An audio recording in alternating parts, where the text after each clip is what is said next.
Hey guys, so we're working on a Suburban RV furnace. It's a RP35Q.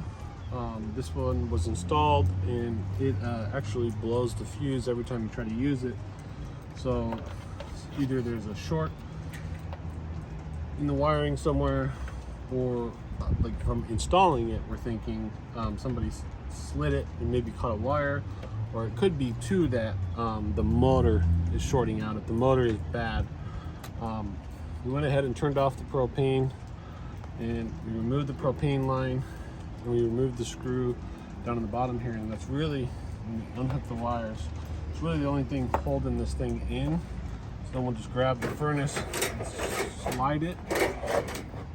So now I think the wiring is going to be in the way for removing it, so we'll stuff it to the side here.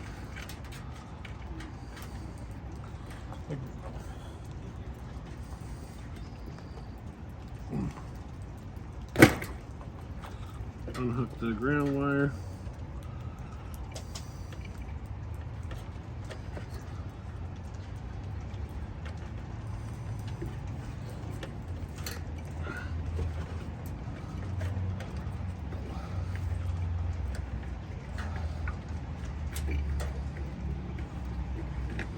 Stuff all the wires inside there so that when we slide it out, it doesn't catch them. We're going to grab the main wires on the furnace, hold them in our hand, slide it out. I'm going to flip it over and see what's causing it. If there's anything visually that we can see. It's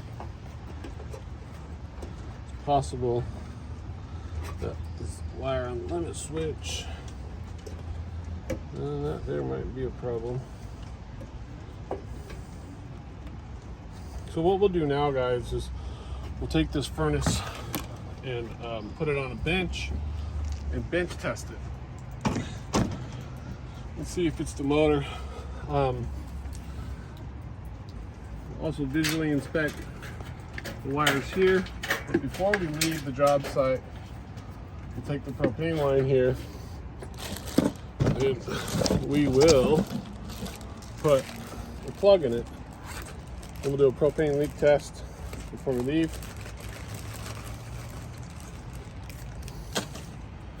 So we got our little plug here.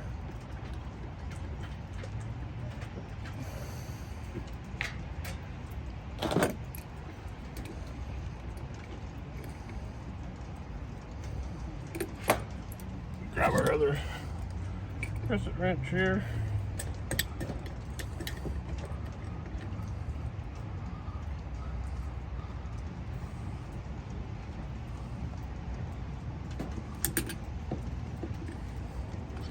Okay.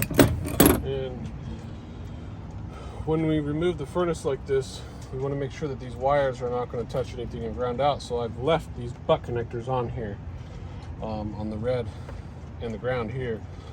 So there's no power going through the thermostat wires currently, so I don't have to worry about them. But it's always a good idea to tape everything up. So see you guys when we do the bench test. We'll make another video, and we'll see you guys in that video. Thanks for watching.